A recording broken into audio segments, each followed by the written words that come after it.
Ako si Paulita Gomez, pamangkin ni Doña Victorina. Mayaman, maganda, talagang kahali-halina. Taglay kong karikitan ay pumupukan ng mata. Lahat ng iyong nanaisin ay nasa akin na. Kailangan kong mamili para sa akin ay sino nga ba ang mas matimbang?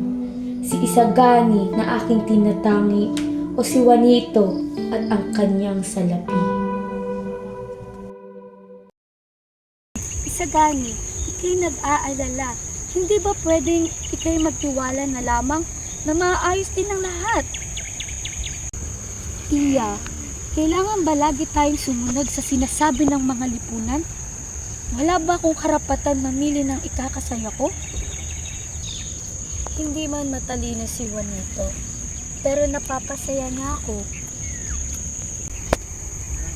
Ayokong maabala sa mga usaping pampolitiko.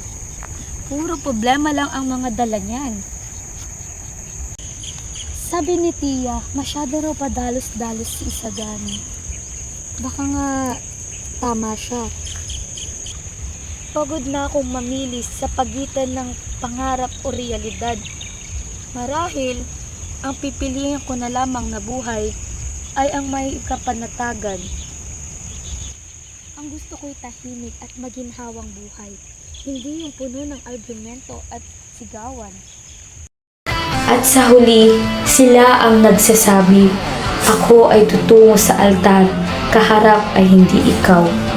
Isa lamang akong babae, ngunit kailangan kong gamitin ang aking isipan. Patawad at paalam, Isagani. Hindi lagi ang puso ay siyang maghahari.